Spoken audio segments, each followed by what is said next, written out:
তো এখন দেখো এখানে হচ্ছে HTML এর যদি আমরা হচ্ছে মানে যেটা বললাম যে পুরোটা হচ্ছে একটা স্ট্রাকচার, আমরা ওয়েবসাইটের যে স্ট্রাকচারটা দাঁড় করাবো সেটা আমরা সম্পূর্ণভাবে HTML দিয়ে করি। আর আমাদের ওয়েবসাইটের যত কালারিং এর কাজ আছে, যে ওয়েবসাইটটা ভিজুয়ালি কালারফুল মানে দেখতে কিরকম হবে, সেটা আমরা কাজ করি কি CSS দিয়ে। ঠিক আছে, জি তো এখন দেখো আমাদের লেখার মধ্যে অনেক সময় মেসেঞ্জার তারপরে ফেসবুক চালানোর সময় আমরা কি অনেক ফন্টের ব্যবহার দেখি না, যে লেখার স্টাইল কিরকম হবে। হ্যাঁ তো এখানে দেখো একটা ফন্টের কথা বলছে, স্যান্স সেরিফ, এটা হচ্ছে একটা ফন্টের নাম, সিম্পল টাইপার ফন্ট। ঠিক আছে, আর এখানে বলছে হচ্ছে 8 জিবির কথা বলছে।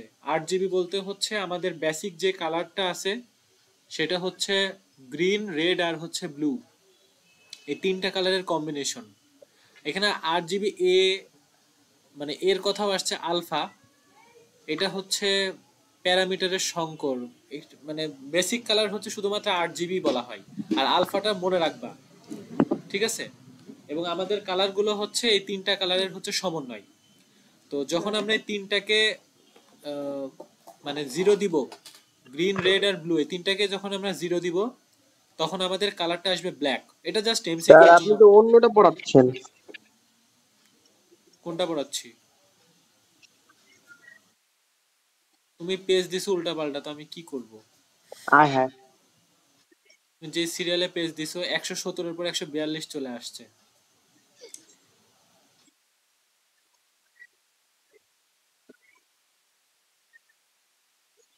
118 কোন জায়গায়? এই যে এখান থেকে শুরু।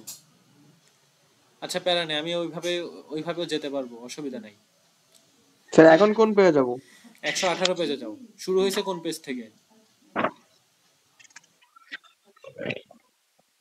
118, হ্যাঁ।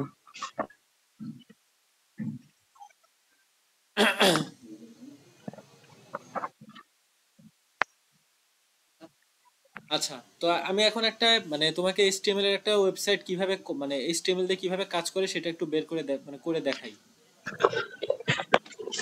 মনে করে দেখো, এটা আমার একটা সি ড্রাইভ। হ্যাঁ, তুমি যে কোনো ড্রাইভে হুম, একটা ফোল্ডার ক্রিয়েট করতে পারো। তো মনে করো আমি একটা, স্ক্রিন তো ক্লিয়ার দেখা যাচ্ছে তাই না? হ্যাঁ। মনে করো আমি এখানে একটা HTML নামে একটা ফোল্ডার ক্রিয়েট করলাম, এটা তুমি যে নামেও করতে পারো। মনে করো আমি তোমার হুম, নাম দিয়ে নূর HTML বলে একটা ফোল্ডার ক্রিয়েট করলাম। ঠিক আছে, তো হুম, নোটপ্যাড দিয়ে HTML মানে শুধুমাত্র যদি তুমি HTML এর কাজ করতে চাও তাহলে নোটপ্যাড দিয়ে কাজ করা যায়। তো নোটপ্যাড শুধুমাত্র HTML, মানে আমাদের ইঞ্জিনিয়ারিং পড়তে এসে শুধু HTML নিয়ে আমরা কাজ করি না, তো সেই কারণে জি, নোটপ্যাডের ব্যবহার না করি না বলতে গেলেই চলে। তো মনে করো হুম, এখানে ভিজুয়াল স্টুডিও কোড নামে একটা এডিটর আছে, কোড এডিটর। সেখানে আমি এখন আমার এই ফোল্ডারটা ওপেন করব। কিভাবে জি। ওপেন করব? কোড স্পেস ডট দিয়ে।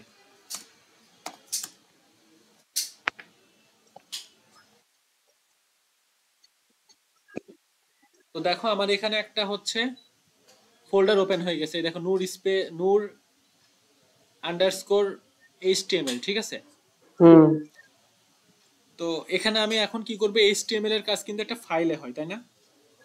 আমরা যে কোনো হ্যাঁ, একটা HTML এর ফাইলে আমরা HTML এর কোডগুলো লিখে থাকি। ঠিক আছে, তো হুম, কি করব এখন, মনে করো যে এখানে একটা ফাইল ক্রিয়েট করব যে কোনো একটা নামে। মনে করে লিখলাম, এখানে বই যেভাবে লিখছে মাই HTML বা মাই ফাইল ওয়ান লিখি, এই যে ডট HTML, জাস্ট HTML আসছে। আচ্ছা HTML লিখতে হবে। তো এখন দেখো ডট HTML দিয়ে লিখলাম, তো আমার যখন HTML এর কোড লিখতে হবে তখন কিন্তু এই ডট HTML এর কথাটা লিখতে হবে। যদি তুমি না লিখো তখন কিন্তু এটা রান করবে না। আচ্ছা। ঠিক আছে, এই ডট HTML কে কি বলা হয়? ডট HTML কে কি বলা হয়? এক্সটেনশন বলা হয়। এক্সটেনশন, আচ্ছা। এক্সটেনশন। আচ্ছা আমি আর একটা জিনিস দেখাই। মনে করো যখন তুমি CSS এর কোড লিখবা, হ্যাঁ, তখন তুমি মনে করো তোমাকে ডট CSS লিখতে হবে। মনে করো এখন আমি লিখবো ফাইল2, তখন লিখতে হবে ডট CSS। এই দেখো যখন আমি ডট CSS লিখছি, এখানে দেখো, এখানে যে এখানে একটা মানে আইকন চলে আসছে না, লাল রঙের একটা আইকন, হ্যাঁ, বেগুনি রঙের একটা আইকন, তখন হ্যাঁ, আইকন একটা চলে আসবে। যখন আমি জাভাস্ক্রিপ্টের কোড লিখবো তখন আমাদের ডট জেএস লিখতে হয়। যেমন আমি লিখলাম ফাইল3 ডট জেএস, দেখো এখানে এখানে একটা আইকন চলে আসছে, জি জি। ঠিক আছে? তাহলে যখন এই আইকনগুলো আসবে তখন আমি বুঝতে পারবো যে আমাদের এই ফাইলটা ওইটার কোড লেখার জন্য রেডি হয়ে গেছে। আমি কিন্তু ডট আচ্ছা। এইচটিএমএল ফাইলের জাভাস্ক্রিপ্টের কোড লিখতে পারবো না, কোড লিখলে রান হ্যাঁ হবে না। আবার ফাইল টু ডট সিএসএস এটার মধ্যে আমি মানে অন্য কোনো কিছু লিখতে পারবো না, আমাকে সিএসএসই লিখতে হবে এখানে, আচ্ছা। ঠিক আছে? তো জি। এটা হচ্ছে এইচটিএমএল এর আমাদের মূলত মানে ফাইল তৈরি করার নিয়ম। তো হুম এইচটিএমএলটাকে, এইচটিএমএল এর ভিতরে আমরা যেগুলো লিখি সেগুলো অনেকগুলো ট্যাগ দিয়ে লিখতে হয়। যেমন দেখো এখানে, দেখো এখানে লেখা আছে না, এখানে একটা হচ্ছে অবাক চিহ্ন দিয়ে লেখা আছে ডক টাইপ এইচটিএমএল। হুম মানে আমি এখানে এইচটিএমএল লেখার জন্য মনে করে এগুলো মানে কি বলবো ম্যান্ডেটরি ট্যাগ, যেগুলো থাকতেই হবে। ডট হুম এইচটিএমএল, এইচটিএমএল এগুলো থাকতে হবে। তো এখন তোমাকে পরীক্ষাতে কিন্তু এগুলো মুখস্থ করা লাগে, কিন্তু আমরা যখন মানে পড়াশোনা করি আমাদেরকে এগুলো মুখস্থ রাখা লাগে না। এখানে মনে করে যে একটা এই কোলন চিহ্নটা দিয়ে যখন আমরা এন্টার প্রেস হুম। করি একা একাই চলে আসে, ঠিক আছে? দেখছো একা একাই চলে আচ্ছা আচ্ছা। আসছে। হ্যাঁ। মুছে দিলাম, জাস্ট এখানে একটা এই যে অবাক চিহ্নটা দিছি, ঠিক আছে? দিয়ে এবারে এন্টারে ক্লিক করলে একা একাই চলে আসছে। আমরা কাজ করি যে ভিতরে যে টাইটেল হেড বডি এগুলোর ভিতরে কাজ করি, জি। ঠিক আছে? তো তোমাদের পরীক্ষার জন্য তোমাদের সুবিধার জন্য কিন্তু এই যে মেটা ক্যারেক্টার সেট ইউটিএফ এগুলো লেখা লাগে না, তারপরে মেটা নেম ভিউ পোর্ট এগুলো লেখা লাগে না। দেখো তোমাদের বই এগুলো নাই, ঠিক আছে? যদি আচ্ছা, আমি এগুলো ল্যাবে কি করাবে বুঝি, এইচটিএমএল নিয়ে? বুঝি নাই, বুঝি নাই। ল্যাবে এইচটিএমএল নিয়ে কি করাবে? ল্যাবে সম্ভবত তোমাদের ওই এই কম্পিউটারে মেবি রান করতে হবে। আর ফোনেও অনেক এডিটর আছে যেটা ফোন দিয়ে তুমি বাসায় প্র্যাকটিস করতে পারবে, আমি দেখাই দিব, অসুবিধা নেই। আচ্ছা। যদি যাদের কম্পিউটার নেই তারা ফোন দিয়েও বাসায় ট্রাই করতে পারবে, বাট এগুলো আসলে ল্যাপটপ কম্পিউটার ট্রাই করাই বেটার। যদি আমি এগুলো বাদ দিয়ে দিই তাহলেও হচ্ছে রান করতে অসুবিধা হওয়ার কথা না, মানে ওটা নোটপ্যাডেও করতে অসুবিধা হবে না, বাট এখানে একটু হচ্ছে যে ইরোর চলে আসছে। হুম মনে করি যখন বাদ দিয়ে দিলাম দেখো ইরোর দেখাচ্ছে, দুইটা হুম ইরোর আসছে, ঠিক আছে? তো এখন হুম। দেখো এটাকে আমি যদি লাইভ রান করি, ওপেন উইথ লাইভ সার্ভার, এই দেখো এখানে একটা হচ্ছে রান হয়েছে, এই দেখো এখানে একটা হচ্ছে ফাইল ওয়ান ডট এইচটিএমএল হিসেবে রান হয়েছে। এখন আমি এটার ভিতরে যেটাই লিখবো সেটা এখানে আসার কথা।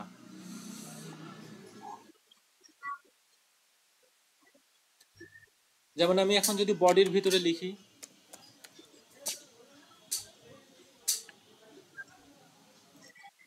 এই দেখো তোমার নাম চলে আসছে, ও, ঠিক আছে?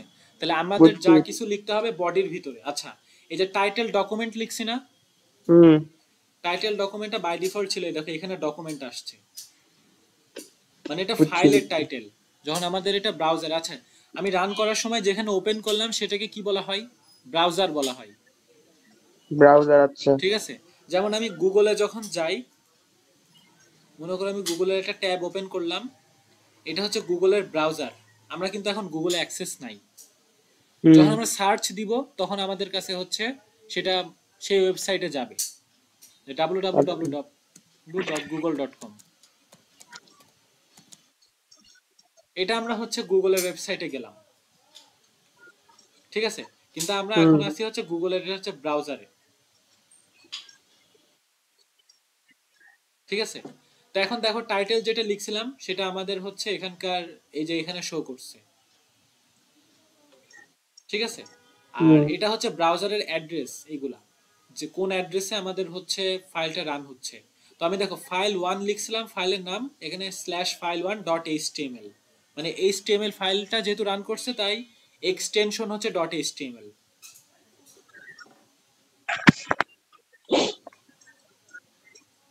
ঠিক আছে? হুম। এখন আমি এখানে যেটাই লিখবো এখানে রান হবে। তো এখানে এখন তোমার সিলেবাস অনুযায়ী আগাতে থাকি আস্তে আস্তে। তো তুমি এই যে এখানে যখন হ্যালো ওয়ার্ল্ড লিখবা তো ওইটা হ্যালো হ্যাঁ। ওয়ার্ল্ড ওখানে ওইখানে রান হবে। তো এখানে আচ্ছা। অনেক রকমের ট্যাগ আছে, তো এই জিনিসগুলো একটুখানি পড়াই। যেমন এই যে এইচটিএমএল ল্যাঙ্গুয়েজ ইএন, তার মানে আমার এখানে ল্যাঙ্গুয়েজ গুলো কিসে হবে? ইংলিশে হবে, ইংলিশে। হ্যাঁ। ঠিক আছে? মেটা ক্যাটসেট ইউটিএফ এটা হচ্ছে একটা এনকোডিং ভার্সন। তো এগুলো এত কিছু বোঝা লাগবে না, নর্মাল মনে রাখো। তো মেন জিনিস হচ্ছে যেগুলো তোমার লাগবে এক্সামে, যেমন হচ্ছে হেড, মনে করো হেড, হেড মানে মাথা, তো তোমাকে হুম প্রথমে শুরু হবে মানে এগুলো তো লিখবাই, লেখার পরে হেড দিয়ে শুরু হবে। হেডের ভিতরে ফাইলের টপে কি থাকবে সেগুলোর ইনফরমেশন থাকবে। যেমন দেখো এখানে ব্রাউজারে যখন হেডের মধ্যে ডকুমেন্ট লেখা আছে না, হুম টাইটেল, আচ্ছা হেড আর টাইটেল হচ্ছে মনে করো কপাল, ঠিক আছে, টাইটেলকে বলা হয় থাকে কপাল, মনে রাখবা। জি হেড হচ্ছে মাথা, টাইটেল হচ্ছে কপাল। হুম তো এখানে দেখো টাইটেলে আমরা যেটা লিখছি সেটা কিন্তু ব্রাউজারে এই যে ডকুমেন্ট লেখা আসছে। হ্যাঁ আমি যদি এখানে অন্য কিছু লিখি, মনে করো আমি এখানে লিখলাম কলেজ, তো আমার এখানে কিছু কিছু জায়গাতে সেভ করা লাগে, যেমন এই যেখানে ফাইল দিয়ে আবার এখানে সেভ করা লাগে, কিন্তু আমার আচ্ছা আচ্ছা এখানে অটো সেভ, এই দেখো অটো সেভে টিক মারা মানে অটো সেভ ওপেন করা আছে, তাই আমি যেটাই লিখবো সেটা অটোমেটিক সেভ হয়ে যাবে। আচ্ছা মাঝে মাঝে এরকম হবে যে মনে করো নোটপ্যাডে তোমাদেরকে লিখতে দিছে, তুমি নোটপ্যাডে লিখছো, লিখে সেভ করো নাই, প্রত্যেকবার হুম যা লিখবা এখানে যে ক্লিক করে সেভ করা লাগে।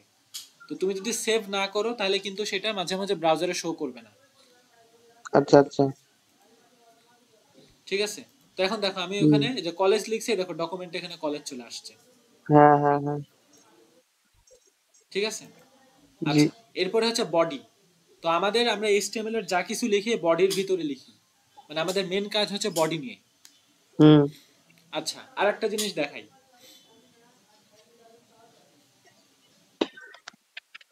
মনে করো আর এগুলা, কি কি শিখালো H6 H1 মাইডাস এগুলা ওগুলো কি কলেজে ওখানে চলে গেছে আগে আগে? হ্যাঁ আচ্ছা কলেজে গেছে ভালো কথা, আরো অনেক কিছু শেখার আছে। এইগুলো আমি যেগুলো বললাম এগুলো বলছে কলেজে? না এগুলো বলেনি, কারণ তারা হচ্ছে খাতা কলমের টিচার। হ্যাঁ, তারা পরীক্ষাতে হুম খাতা কলমে তোমার কোড মানে এইচটিএমএল দেখবে আর কিছু দেখবে না। তো তাদের নলেজ হুম ওই পর্যন্তই। দেখা গেল যে তাদেরকে এরকম একটা এডিটর দিয়ে রান করাতে দিলাম, তারা নিজেরাও রান করতে পারে না। হুম তো এখন দেখো আমি এখানে এটাকে মুছে ফেলি। তো দেখো এখানে হেড অংশ দুইবার কেন আছে এটা বলতে পারবা? না আচ্ছা, এইটুকু এইটুকু তো জানা উচিত। দেখো যখন আমরা এভাবে লিখি, দেখা যাচ্ছে হ্যাঁ যখন আমরা হেড এভাবে লিখি তখন মানে এটা আমার শুরু হচ্ছে। ও আচ্ছা শেষের জন্য আরেকটা হেড দেয়া লাগে শেষের জন্য একটা হেড দেওয়া লাগে, বাট এটাকে এভাবে দেওয়া হয়, এইচ ই হ্যাঁ হ্যাঁ হেডিং। এই হেডের মধ্যে আমরা হেডের মধ্যে যেটা দেবো সেটা লিখি। আমরা হেডের মধ্যে কি দেই, টাইটেল দেই না? হ্যাঁ তাহলে টাইটেলটাকে এভাবে লিখতে হবে। মনে করো আমি লিখলাম এখানে ডকুমেন্ট, এর মধ্যে আমি দেব হচ্ছে টাইটেল। মানে টাইটেল এখানে শেষ টাইটেল এখানে শেষ, বুঝছি তার মানে একটা শুরু একটা শেষ, একটা জি ইনিশিয়েটর আর একটা হচ্ছে টার্মিনেটর। ইনিশিয়েটর মানে এটার মাধ্যমে হেড শুরু হচ্ছে, আর টার্মিনেটর হ্যাঁ মানে এটার মাধ্যমে হেড শেষ শেষ হচ্ছে হচ্ছে। জি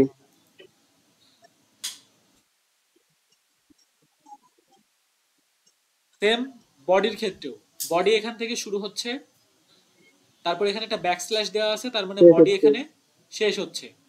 এই যে এখানে এইচটিএমএল শুরু হয়েছিল, এইচটিএমএল ল্যাঙ্গুয়েজ ইংলিশ, তুমি এখানে হুম ল্যাঙ্গুয়েজ ইংলিশ না দিলেও কোনো প্যারা নাই। আচ্ছা আগে যেটা আমি কাটছি সেটাকে নিয়ে আসি। তুমি এখানে ল্যাঙ্গুয়েজ ইংলিশ না দিলেও আশা করি প্যারা নাই। আচ্ছা কিন্তু এডিটর ইরর দেখাবে না, দেখো এডিটর এখানে হলুদ দাগ দেখাচ্ছে, তার মানে ওয়ার্নিং। হলুদ দাগ মানে ওয়ার্নিং, আর লাল দাগ মানে হুম ইরর। যদি আমি এখানে এইচটিএমএল বাদ দিয়ে দিই, এই দেখো এখানে তিনটাতে ইরর চলে আসছে। লাল হ্যাঁ দাগ মানে এখানে ইরর চলে আসছে। ঠিক আছে, জি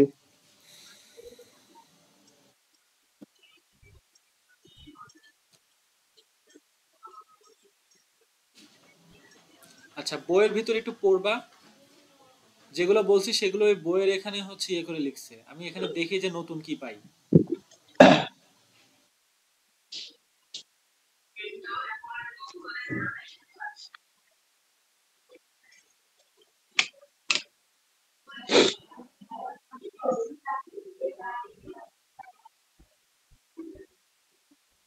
আচ্ছা হেডিং দিয়ে শুরু করি। তো এখন আমি যেটাই লিখবো সেটার আমাদের একটা হেডিং দরকার, জি তাই না? যে হ্যাঁ মনে করো তুমি একটা একটা ফর্ম লিখবা বা স্কুলের একটা নাম লিখবা, কলেজের একটা নাম লিখবা, আমাদের শুরুতে একটা হেডিং দরকার। তো হেডিং হুম এর যখন আমরা H1 দিব, H1 হচ্ছে সব থেকে বড় হেডিং। ঠিক আছে, মানে লেখাগুলো বড় হ্যাঁ সব থেকে বড় সাইজের হবে এবং বোল্ডেড হবে, যেমন দিস ইজ এ প্যারাগ্রাফ। আচ্ছা আচ্ছা আচ্ছা, মানে লেখাগুলো বড় দেখাবে। বড় আকারে আসবে, হেডিং আসবে, মানে এটাতে শুধু আচ্ছা। আমরা হেডিং এর সময় ইউজ করব। তো দেখো এখানে আসছে দিস ইজ এ প্যারাগ্রাফ, হ্যাঁ। ঠিক আছে। এবারে এইচ টু হচ্ছে তার থেকে আরেকটু ছোট, H two, H2। H two same ভাবে দেখো আমি এখানে কিন্তু এইচ টু মানে একটা ওপেনিংটা লিখলে কিন্তু ক্লোজিংটা একা একাই চলে আসছে। দেখো আমি আচ্ছা যখন আচ্ছা। এইচ টু লিখছি, এইচ টু লিখে যখন এটা অফ করছি, এইচ টু এর ক্লোজিংটাও চলে আসছে। এবার আমি লিখলাম দিস ইজ এ প্যারাগ্রাফ,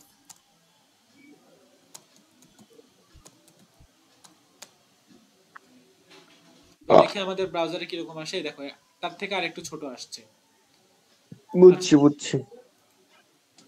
এরপরে কি লিখবো, এইচ থ্রি লিখবো।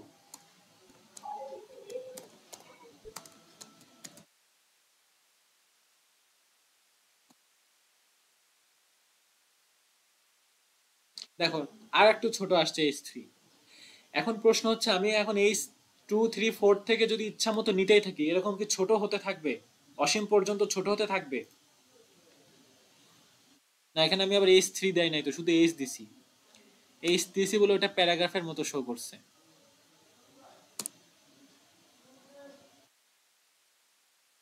দেখো আর একটু ছোট আসছে, বাট ওটা একদম প্যারাগ্রাফ হয়ে গেছিল। এবার এইচ ফোরে যাই।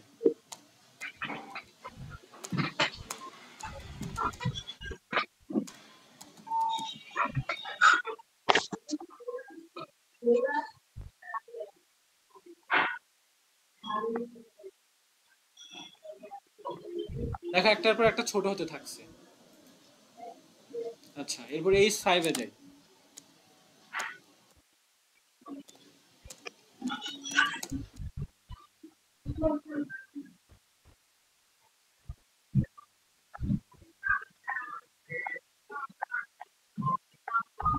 ছোট হয়েছে। আচ্ছা, এই দিস ইজ এ প্যারাগ্রাফ বারবার না লিখে কপি করি। তো এখন আবার এইচ সিক্স লিখি। হুম। দেখা আরো ছোট হয়েছে। আচ্ছা, এরপরে কি আরো ছোট হবে? হবে। লিখে দেখি।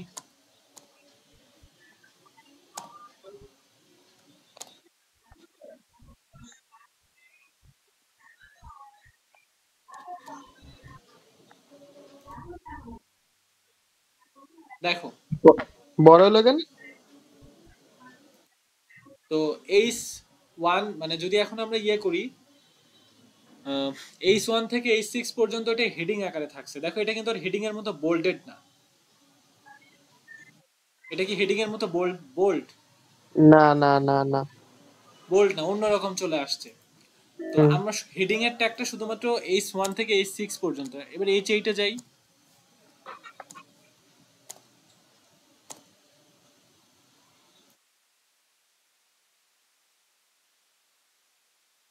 তো এইচ এইট মানে এখন দেখো এটাও সেম, দেখো পাশাপাশি আসছে,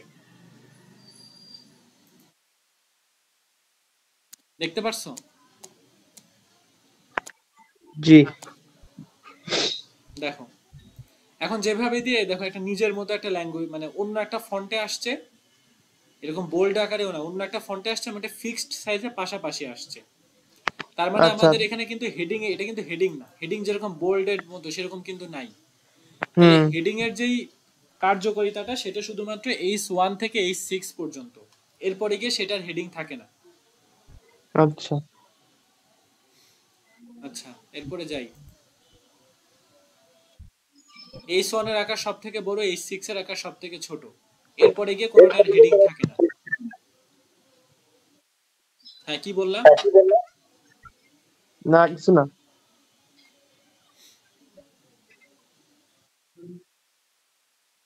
তো এখন দেখো এখানে বলছে ফাইলটি সেভ করে ব্রাউজার পেজটি রিফ্রেশ করতে হবে। আমার এখানে কোনো রিফ্রেশ করা লাগছে না, কারণ ওই যে অটো সেভ অপশন ওপেন করা আছে। কিন্তু হুম। যদি নোটপ্যাডে করতে চাই তাহলে কিন্তু সেটা হচ্ছে রিফ্রেশ করা লাগে। নোটপ্যাডে কিভাবে করতে হয় আমি তোমাকে আরেকবার দেখাই দিব। নোটপ্যাডে আমরা করি না, ভুলে গেছি, নোটপ্যাড আগে সেভ করতে হয়। যাই হোক,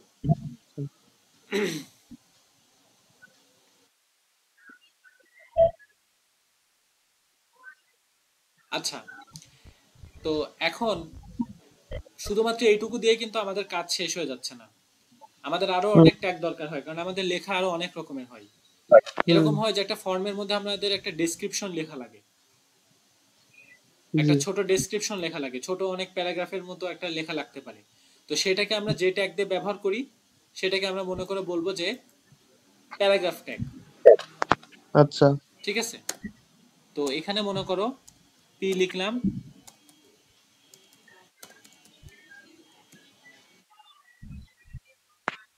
লরেম 100, এটা লিখলে একটা প্যারাগ্রাফ, মানে একটা বাই ডিফল্ট একটা প্যারাগ্রাফ আসে। হ্যাঁ, লরেম 100, মনে মনে রাখো জাস্ট। তো এখন দেখো এখানে একটা প্যারাগ্রাফ আসছে। ও ঠিক আছে, লরেম 100 এটা বাই ডিফল্ট একটা উল্টো পাল্টা লেখা একটা প্যারাগ্রাফ, মানে টেস্ট বুঝছি। করার জন্য। তো প্যারাগ্রাফ আসছে, তো যখন আমরা একটা প্যারাগ্রাফ আকারে কোনো কিছু লিখতে যাবো তখন আমরা পি ট্যাগ দিব। ঠিক হ্যাঁ, আছে, পি ট্যাগে যে পি ট্যাগ দিছি, ওইখানে ক্লোজিংও ট্যাগ আছে, যে পি এর ক্লোজিং ট্যাগও আছে। এই যে এখানে একটা পি এর ক্লোজিং ট্যাগ হ্যাঁ, আছে। ঠিক আছে, জি, এখন এখন কি হতে পারে যে আমাদের প্যারাগ্রাফের মাঝখানে কোথাও ভাঙা লাগতে পারে, বা আমি দিস ইজ এ প্যারাগ্রাফ না লিখে দিস ইজ এ একটা জায়গায় লিখবো, প্যারাগ্রাফটা আর এক জায়গায় লিখবো। তো সেই ক্ষেত্রে আমাদের একটা লাইনের মাঝখানে ব্রেক দরকার হয় না, যে আমি হ্যাঁ, মনে করি এইটুকু লিখে লাইনের মাঝখানে একটা ব্রেক দিব। সেই ক্ষেত্রে আমাদেরকে কি ব্যবহার করতে হয়, ব্রেক ট্যাগ ব্যবহার করতে হয়। কথা বুঝতে পারছো? জি, দেখো মনে করো এখানে আমি এই পর্যন্ত লিখে একটা ব্রেক দিব, আমি কি করব, জাস্ট এখানে একটা বিআর দিয়ে দিব। এবার দেখি ব্রাউজারে গিয়ে দেখি কি অবস্থা। দেখো এখানে ভেঙে গেছে লাইনটা, হুম, ভেঙে এখান থেকে আর একটা প্যারায় শুরু হয়েছে। আমি যদি এখন যেখানে যেখানে দিতে চাই সেখানে সেখানে বিআর ট্যাগ দিয়ে একটা ভাঙন তৈরি হয়ে যাবে। আচ্ছা,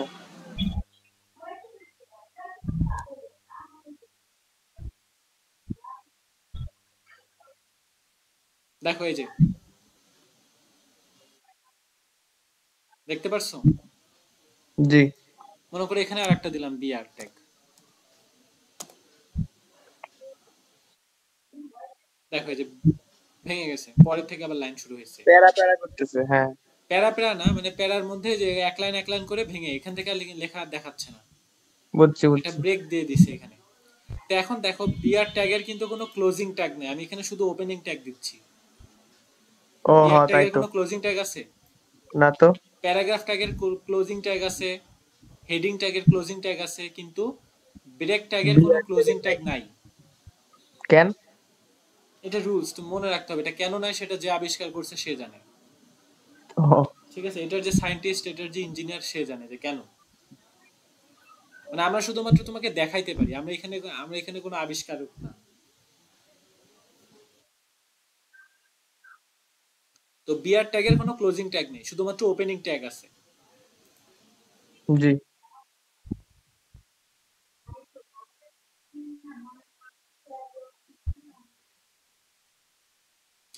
তো এখানে কি হয়েছে, এখানে আনুভূমিক লাইন ব্রেকের তুলনায় প্যারাগ্রাফ ব্রেকে একটু বেশি পরিমাণে জায়গা থাকে।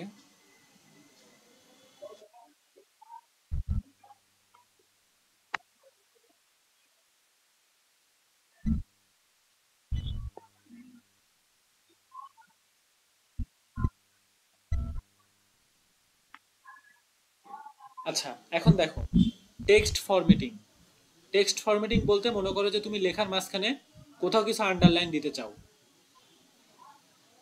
বা কোনো একটা লেখাকে অন্য একটা স্টাইলে আনতে চাও, তাহলে সেই ক্ষেত্রে আমরা যেটা ব্যবহার করি সেটাকে কি বলা হয়, টেক্সট টেক্সট ফরম্যাটিং। ফরম্যাটিং, তো টেক্সট ফরম্যাটিং এর করার জন্য অনেকগুলো এলিমেন্ট আছে, তার মধ্যে একটা হচ্ছে বি দিয়ে বলা হয় কি বোল্ড, লেখাকে বোল্ড করা, যে এখানে দেখো এখানে কিন্তু নর্মাল লেখা, বাট এখানে টেক্সট ফরম্যাটিং লেখাটা মোটা, বোল্ড, হুম, তো এটাকে বলে বোল্ড। আই মানে ইটালিক, লেখাটাকে একটু ইটালিক ফরম্যাটে প্রকাশ করে, যে পেঁচানো। আর ইউ মানে লেখার নিচে একটা আন্ডারলাইন থাকবে। হুম, ঠিক আছে, তো এখন আমি দেখি এখানে একটু করে দেখি।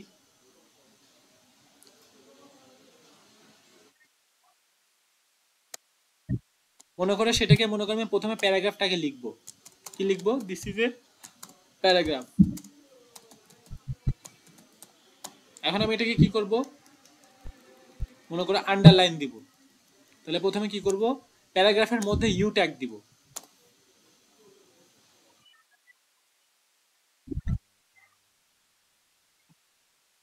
এখানে কি দেব, ইউ ট্যাগ দিব। ক্লোজিং থাকবে আর একটা হচ্ছে ইউ থাকবে। তো দেখো এখানে আন্ডারলাইন চলে আসছে, দেখো আন্ডারলাইন চলে আসছে, বুঝতে পারছো? এখন যদি আমি এখানে কি করতে চাই, বোল্ড করতে চাই,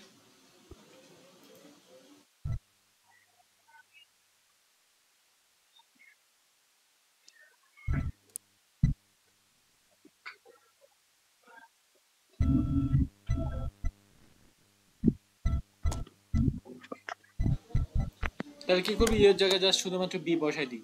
এক্সামে কিন্তু মনে করো তোমাকে কোশ্চেন এভাবে বলে দিব যে এটা বানাও, তখন কিন্তু তোমাকে এভাবে বানাতে হবে, যেটা যেটা বানাতে দেওয়া হবে ঠিক সেগুলো করে দেখাইতে হবে।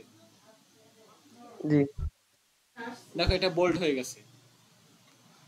এখন যদি আমি এটাকে ইটালিক বানাতে চাই, তাহলে কি হতে হবে, জাস্ট এখানে আই ট্যাগ দিতে হবে। তাহলে টেক্সট ফরম্যাটিং কি সেটা বোঝানোর কিছু দরকার আছে, নিজের ভাষায় লিখতে হবে। যে আমরা এইচটিএমএল লেখাগুলোকে বিভিন্ন স্টাইলে প্রকাশ করতে চাইলে এরকম টেক্সট ফরম্যাটিং ব্যবহার করি। এই দেখো এটা পেঁচানো হয়ে গেছে, ঠিক আছে? তো এটা জাস্ট বই পড়ে জাস্ট তুমি পরীক্ষার সময় তো তুমি এভাবে রান করে করে দেখার কোনো রিজন নাই। যদি এখন ভালো মতো বুঝে এবং হ্যাঁ বলো, জাস্ট কোডগুলো খাতায় লিখবো। হ্যাঁ কোডগুলো খাতায় লিখতে হবে। আর হ্যাঁ বলো, শুধু কোডগুলো আর কি খাতায় লিখবো, রান তো করাইতে পারছি না। না রান করাতে পারছো না, সেখানে ভুল হলে আর দেখারও কোনো অপশন নাই, ঠিক আছে? যে তুমি একটা জিনিস ভুল করবো এখানে আর মার্ক পাবা না।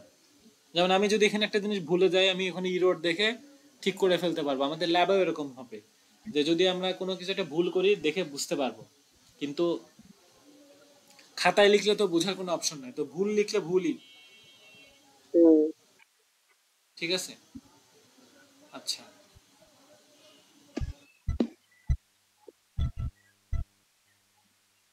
আচ্ছা, আর একটা জিনিস আছে কি, সাব আর সুপ, ঠিক আছে?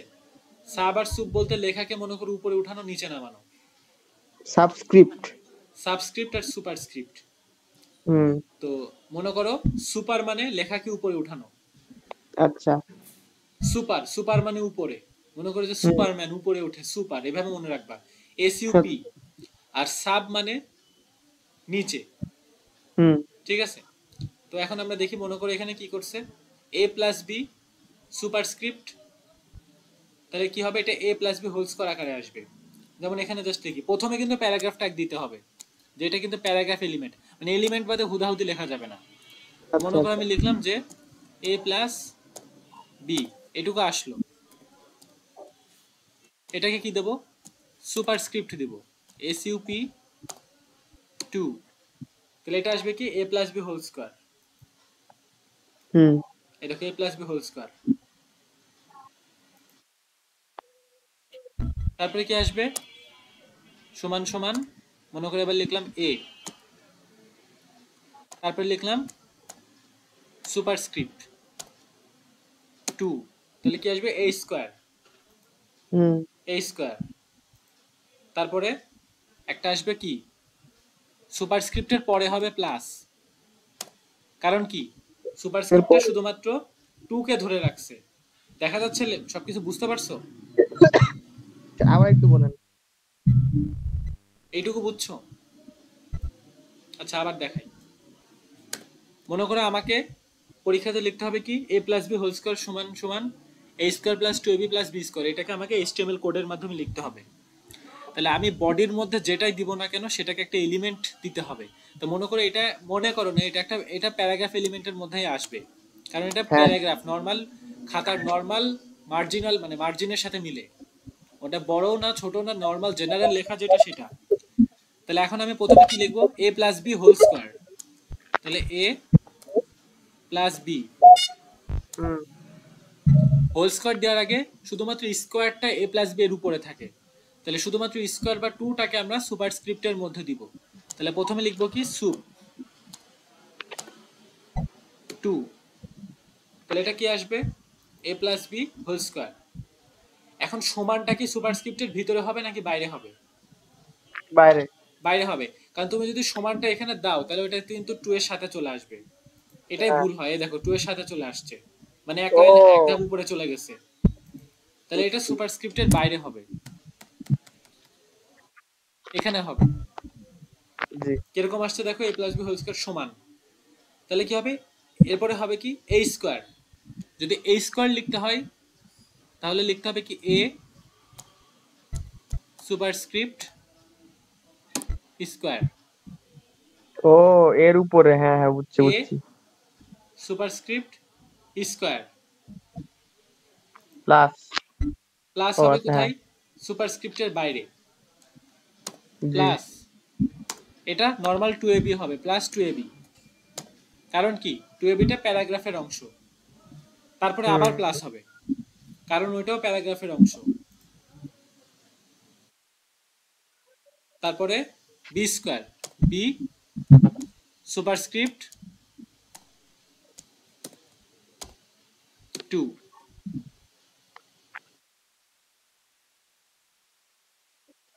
বুঝছি। বুঝতে পারছো? হুম। তাহলে মনে করো যে টেস্ট পেপারে আরো অনেক কোশ্চিন আছে, টেস্ট পেপারটা কিনো, ডিসেম্বর চলে আসছে, অনেকগুলো অধ্যায় পড়া হয়ে গেছে, জাস্ট বই থ্রোলি রিডিং, মানে ক্লাস করে গেলে হবে না। কোশ্চিন সলভে মেন, যে যত বেশি স্মার্ট কোশ্চিন হ্যান্ডেল করতে পারে তার পরীক্ষার রেজাল্ট তত ভালো হয়। ঠিক আছে, জি। রিসেন্টলি একটা ইনফরমেশন আমি জেনে খুব বেশি আনন্দিত হয়েছি, কি জানো? কি? আমাদের আমাদের সিএসসি গ্রাজুয়েটদের সফটওয়্যার, মানে প্রাইভেট যত ব্যাংক আছে, মনে করো সিটি ব্যাংক, তারপরে জনতা ব্যাংক, মানে যত প্রাইভেট ব্যাংক আছে, ওয়ান ব্যাংক, এগুলোতে সফটওয়্যার ইঞ্জিনিয়ারিং এর যত পরীক্ষা হয় সবগুলোর হ্যাঁ। ম্যাথের সিলেবাস হচ্ছে ক্লাস 9-10 এর ম্যাথ, এইচএসসি এর ইংলিশ। ঠিক আছে, প্লাস তার সাথে সফটওয়্যারের স্কিল লাগবে। তো ওখানে তো 9-10 এর ম্যাথ আর তারপরে এইচএসসি এর ইংলিশ, এগুলোতে তো আটকানোর কোনো পসিবিলিটি নাই যে আমি হ্যাঁ। আটকায় যাব। তো এগুলো কি একটা প্লাস পয়েন্ট। তো এই যে হুম শিখে রাখছো, একটা জিনিস শিখে রাখছো, এটা ভবিষ্যতে কোন জায়গায় গিয়ে কাজে দিবে হুম হুম। সেটার আসলে কোনো মা বাপ নাই। যে আমি তো জানতাম যে 9-10 এর ম্যাথ লাগবে, বাট 9-10 এর ইংলিশেও যে লাগবে এটা, এই জিনিসটা আমার জানা ছিল না। তো হুম। জেনে খুব বেশি খুশি হলাম। আপনি ফাইনাল ইয়ারে না স্যার? হ্যাঁ, ফাইনাল ইয়ারে যে উঠে গেছি, ডিসেম্বরে ক্লাস শুরু হলে উঠে যাব। ও আচ্ছা, সাবস্ক্রিপ্টের ব্যবহার কই দিছে? সাবস্ক্রিপ্ট থাকবে হচ্ছে নিচে, নিচে নামানো। দিস হ্যাঁ। কন্টেন্টস এ সাব, সাবটা কোথায় দেয়? সম্ভবত হচ্ছে লগের ব্যবহারের সময় দেয়। আচ্ছা লিখে দেখি কিভাবে হয়। লগের ব্যবহারের সময় দেয়, যে লগ বেস 10 লেখে না, হুম। মনে করে পি লিখলাম, লেখার পর এখানে লিখলাম লগ, তারপরে দেবে হচ্ছে সাব হুম। 10, তারপরে দেবে হচ্ছে 10, এরপরে আসবে দেখো, এই দেখো লগ 10 10। এই যে নিচের যে 10টা না, সেটা কোথা থেকে আসছে এটা বুঝতে পারলে? হ্যালো, স্যার ব্যবহার করে। এটা কিভাবে আসছে বুঝতে পারছো?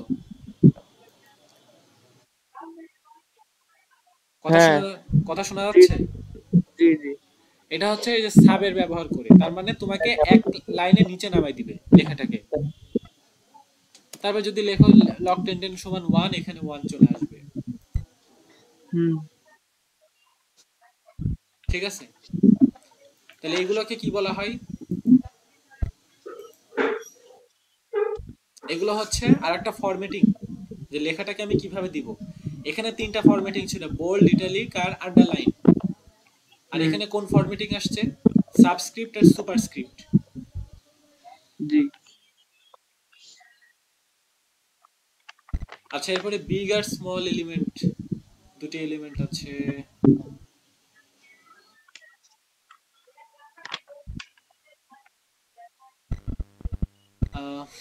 ইমফেসাইজ এইটা খুব বেশি আসে না, তাও জেনে রাখা ভালো।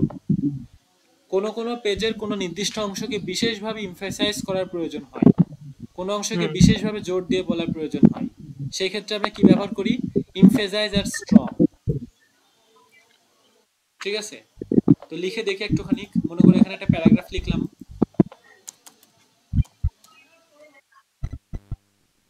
This word ইমফেসাইজ।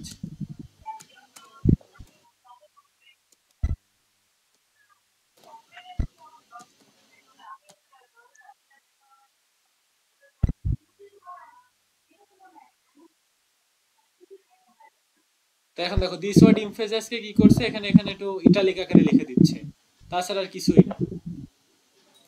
ইমফেসাইজেস কি, স্ট্রং কে লিখি এবার। স্ট্রং এর মধ্যে লিখলাম স্ট্রং কে।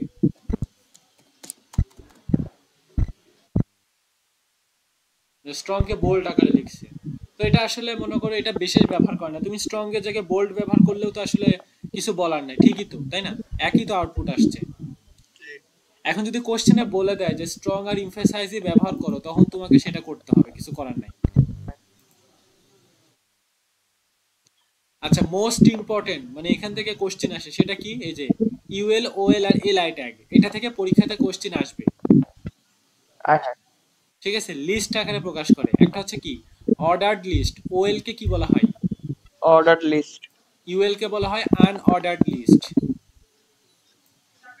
আর এলআই কে বলা হয় থাকে লিস্ট। কোনো কিছু যদি আমরা লিস্ট আকারে প্রকাশ করতে চাই, তাহলে সেক্ষেত্রে আমরা লিস্ট ট্যাগ ব্যবহার করি। ঠিক আছে, তো এখন আমি দেখি একটুখানি এগুলাকে সুন্দর করে মুছে ফেলে দিই। তো মনে করো এখানে আমি প্রথমে লিখলাম যে H2 দিলাম, একটু ছোট আকারে হেডিং দিই, দিয়ে লিখি ফ্রুটস আই লাইক। লিখলাম, লেখার পরে দেখো এখানে ব্রাউজারে ফ্রুটস আই লাইক আসলো। লেখার পরে এখন আমি কি লিখবো? মনে করো আমি লিখতে চাই আনঅর্ডারড লিস্টে, তাহলে আমি প্রথমে ইউএল দিব।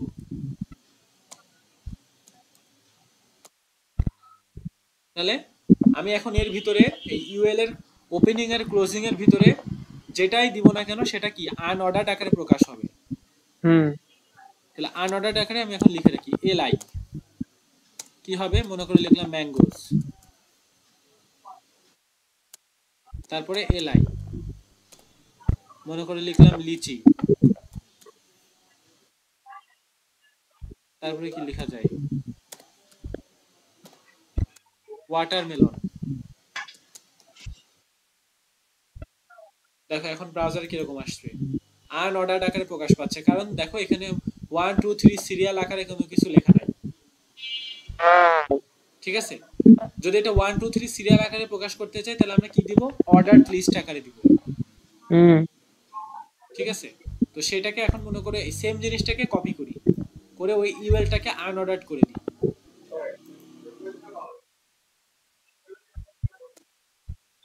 এই যে এখানে ইউএল আছে, সেটাকে ওএল করে দিই, তাহলে কি হবে? অর্ডারড লিস্ট। জি,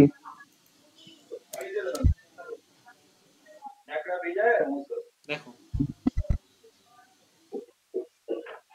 বুঝতে পারছো? জি। আচ্ছা, পরের টপিকে যাই। তো এই দেখো এখানে সেটাই করছে যে 7টা হচ্ছে রাজধানীর নাম কি করছে বের করছে, একটা হচ্ছে আনঅর্ডারড লিস্ট দিয়ে, আবার হচ্ছে অর্ডারড লিস্ট দিয়ে। জি।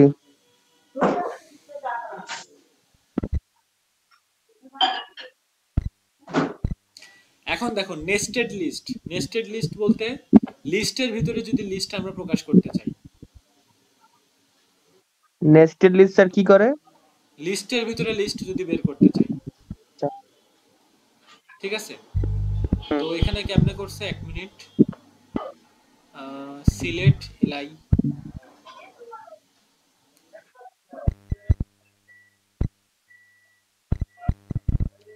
তো এখন দেখো আমি কি করব, যে এই ম্যাঙ্গোস যেটা মনে করি ইউএল, এটা ইউএল হচ্ছে আনঅর্ডারড লিস্ট, তাই না? তো এখন মনে করো যে ম্যাঙ্গোর ভিতরে আমি আরো লিস্ট তৈরি করতে চাই, যে ম্যাঙ্গোরও মনে করো আরো প্রকারভেদ আছে, কোন কোন জায়গার আম। তো এখন মনে করো এটা এখানে আবার ইউএল দিব, এখানে ইউএল দেওয়ার পরে এটা কার পরে, ম্যাঙ্গোর পরে না? হ্যাঁ, তাহলে ম্যাঙ্গোর ভিতরে একটা আনঅর্ডার্ড লিস্ট তৈরি হবে, তাই তো করছে এখানে। ম্যাঙ্গোর ভেতরে। হ্যাঁ, ম্যাঙ্গোর ভিতরে একটা আনঅর্ডার্ড লিস্ট তৈরি হবে। যেমন এখানে সিলেটের ভিতরে যে সুনামগঞ্জ সিলেট এগুলো আসছে, তো এখন মনে করো ম্যাঙ্গোর ভিতরে কোন কোন প্রকারের ম্যাঙ্গো আছে, মনে করো লিখলাম ফজলি, লিখলাম একটা। আচ্ছা, ইউএল এর ভিতরে তো আবার এলআই দিতে হবে, ইউএল এর ভিতরে দেখো আবার এলআই দিছি, কারণ আনঅর্ডার্ড হলো এটা লিস্ট।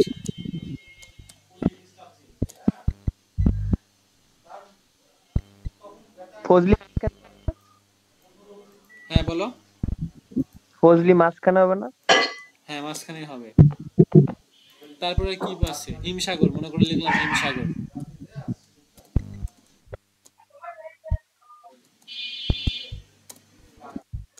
পরীক্ষাতে এগুলো কিন্তু আসে, হ্যাঁ, বলে দিবে যে এইভাবে লিস্ট তৈরি করো। এবং এখানে ভুল গেলে আসলে পার্শিয়াল মার্কিং করার কোনো নিয়ম নাই, কারণ তোমাকে যেটা স্ট্রাকচার চাইছে তুমি কিছুই সেটা ফলো করোনি। হয়তো কিছু মার্ক 1-2 মার্ক দিতে পারে, বাট ওইটা আসলে পা না পা সেম। আর একটা কি দেওয়া যায়, মনে করো লিখলাম ল্যাংরা, ঠিক আছে। এখন দেখি ব্রাউজারে কেমন আসছে, এই দেখো, ঠিক আছে। এখন যদি আমি এখানে ম্যাঙ্গোর ভিতরে ম্যাঙ্গোটা আনঅর্ডারে আসছে, আমি চাচ্ছি যে ম্যাঙ্গোর ভিতরে যেটা আসবে সেটা অর্ডারে দিব, তখন কি করব, তখন এটাকে জাস্ট খালি ইউএল এর জায়গায় ওএল করে দিব।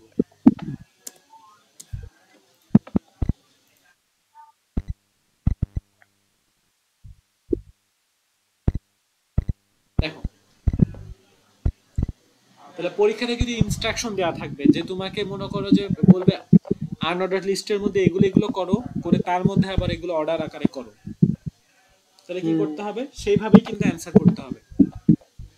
তো এটা করার জন্য এগুলো তুমি জাস্ট আমার কাছ থেকে যে ক্লাসগুলো দেখছো, যে রেকর্ডিং গুলো থাকবে, এটাতে জাস্ট তোমার খালি শেখা যে তুমি এইভাবে করবা, বাট পরীক্ষায় পারার জন্য অনেক কোশ্চেন প্র্যাকটিস করতে হবে, ঠিক আছে। এবং সেটার জন্য টেস্ট পেপারের কোনো বিকল্প নাই।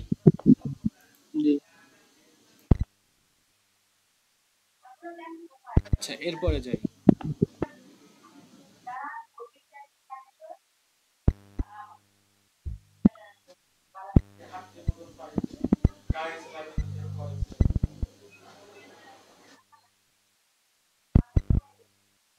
তো এখন দেখো আমরা কি করছি, আমরা দেখলাম যে এখানে আনঅর্ডার্ড লিস্টে যখন আমরা আনঅর্ডার্ড লিস্ট লিখি তখন কি আসে, যে সবগুলো কিন্তু বৃত্তাকার আকারে আসে।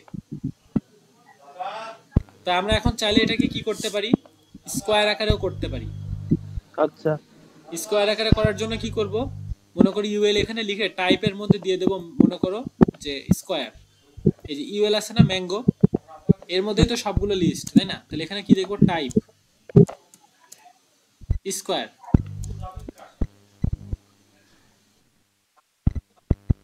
দেখো এখন কি হয়েছে, সবগুলো স্কোয়ার আকারে চলে আসছে, বুঝতে পারছো?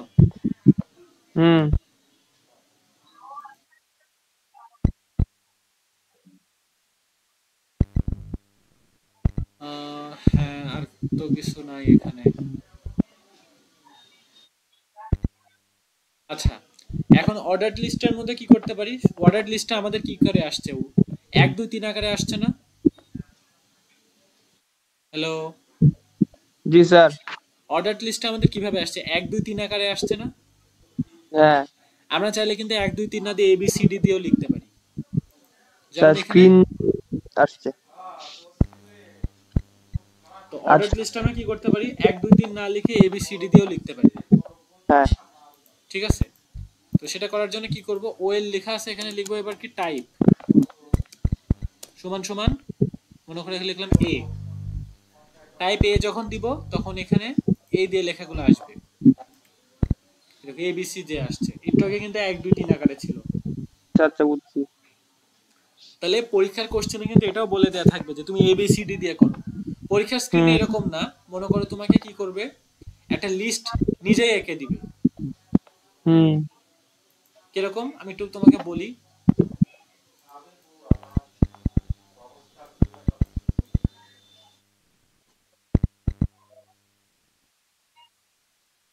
মনে করো এখানে এভাবে প্রথমে দেবে এরকম,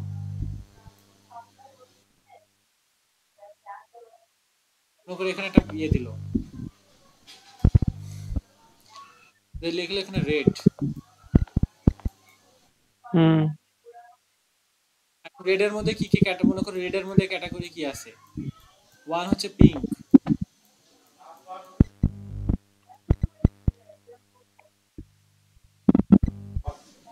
রেড এর কাছাকাছি আর একটা কালার মনে করো দেওয়া আছে অরেঞ্জ,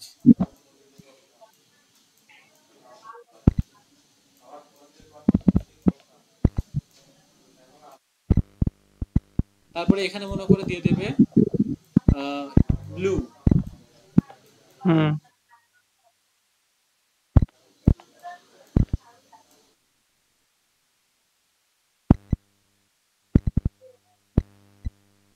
মনে করো তোমাকে বলবে এটার তুমি HTML কোড লিখো, তোমাকে এরকম আউটপুট দিয়ে দিবে, দিয়ে বলবে এটার কোড লিখো। বুঝতে পারছো? আচ্ছা। তা এখন আর একটা জিনিস তোমাকে দেখাই, মনে করো এখানে যদি আই দিই তাহলে সেটা রোমান আকারে প্রকাশ করা হবে। হ্যাঁ, ঠিক আছে। আচ্ছা এখন যদি আমি কি করি, এখান থেকে যদি আমি 10 দিয়ে শুরু করি কি হবে? 10-এর পর থেকে শুরু হবে। 10 না, 10-এর পর থেকে তো শুরু হচ্ছে না, আমিও তো জানতাম 10-এর পর থেকে শুরু হবে। যদি 4 দেই, হচ্ছে না। বুঝতে পারছো? তো এটা একটা বাই ডিফল্ট সিরিয়াল আকারে থাকে না। না, এটা মেবি ই দিয়ে শুরু করি, এখানে ওইটা তো টাইপ দিয়ে আসে না, না তাও আসছে না। তার মানে এটা ফিক্স যে ওইটা ওইভাবেই শুরু হবে সিরিয়াল, তুমি ইচ্ছা মতো শুরু করতে পারবে না। তুমি মনে করে বাজারে লিস্ট একটা তৈরি করবে, তুমি কি ইচ্ছা করে 4 দিয়ে শুরু করতে পারবা? বুঝতে পারছো আমার কথা আমি কি বলতেছি? জি। আমার কথা শোনা যাচ্ছে? হ্যালো? Hello sir. হ্যাঁ, তুমি একটা বাজারে লিস্ট তৈরি করবা, তুমি কি 4 দিয়ে শুরু করতে পারবা? না। প্রথমে জি বললা। জি বলছি। হ্যাঁ, প্রথমে জি বললা। তো আচ্ছা। বাজারে লিস্ট আমরা মনে করো প্রথম যে উপাদান সেটাকে কিন্তু কখনো 4 দিয়ে শুরু করি না। আচ্ছা আর একটা জিনিস দেখাই, আর একটা মজার একটা জিনিস আছে, কি জানো? যে তুমি কি? তোমার ব্রাউজারে ইনস্পেক্ট ওপেন করে সেটার পুরো স্ট্রাকচার এখানে ইনস্পেক্টে, এই দেখো এখানে কিভাবে HTML এ লেখা হয়েছে সেটা দেখতে পারবা। এটা ব্রাউজার অ্যানসার, তুমি এখানে যদি তোমাকে আউটপুট দিয়ে দেয় তুমি ইনস্পেক্টে গিয়ে এটার কোড দেখতে পারবা। যেমন দেখো এটা একটা নরমাল একটা ব্রাউজার না? হ্যালো? তো তুমি এখানে এখন ইনস্পেক্টে যদি ক্লিক করো, না এখানে তো ইনস্পেক্ট আসছে না, মনে করো গুগলে যাই, ইনস্পেক্টে গেলা, এই যে এই পেজটার HTML এর কোড চলে আসবে এখানে, এই যে এই পেজটার HTML এর কোড এটা।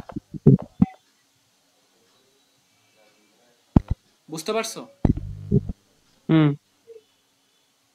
তুমি কি আদৌ কি বুঝছো নাকি হ্যাঁ হুঁ বলছো খালি? বুঝছি বুঝছি। এই পেজটার HTML এর কোড হচ্ছে এই দেখো এখানে, আচ্ছা আর এই যে এটার CSS কোড এইখানে। আচ্ছা। তো দাঁড়াও যদি কিছু চেঞ্জ করতে পারি চেঞ্জ করে দেখাই। চেঞ্জ করার মতো কিছু লেখা নাই,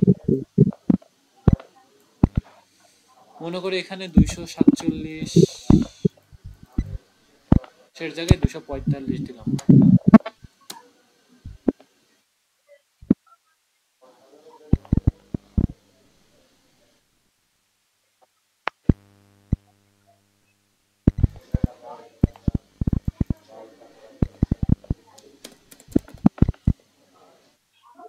না, এখানে গুগল থেকে আসলে ইয়ে দেওয়া, এখানে চেঞ্জ করা যাবে না।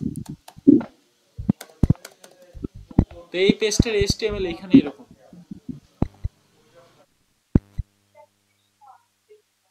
আর এখানে গেলে তুমি তোমার ব্রাউজারে কি কোড লিখছো এখানে ইনস্পেক্টে দেখা যাবে। হুম,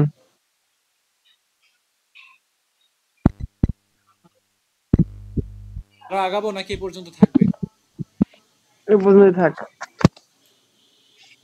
তাহলে আমি চাচ্ছি যে এখানে কোডের যে টপিকগুলো আছে সেটার একটা ইয়ে থাকুক, ভিডিও রেকর্ডিং থাকুক। তোমার কাজ হবে কি এগুলো খুব সুন্দরভাবে, পারলে বই যেগুলো আছে, আচ্ছা এগুলো খালি ভিডিও দেখলে কিন্তু হবে না, বই থেকে প্র্যাকটিস করতে হবে। পারলে আচ্ছা। শুধুমাত্র বইয়ে যেগুলো আছে সেগুলো প্র্যাকটিস করবা। আর যদি না পারো তাহলে আরো অনেক রিসোর্স আছে। এইচটিএমএল লিস্ট প্র্যাকটিস আমি এখানে দিচ্ছি, এইচটিএমএল লিস্ট এক্সারসাইজ।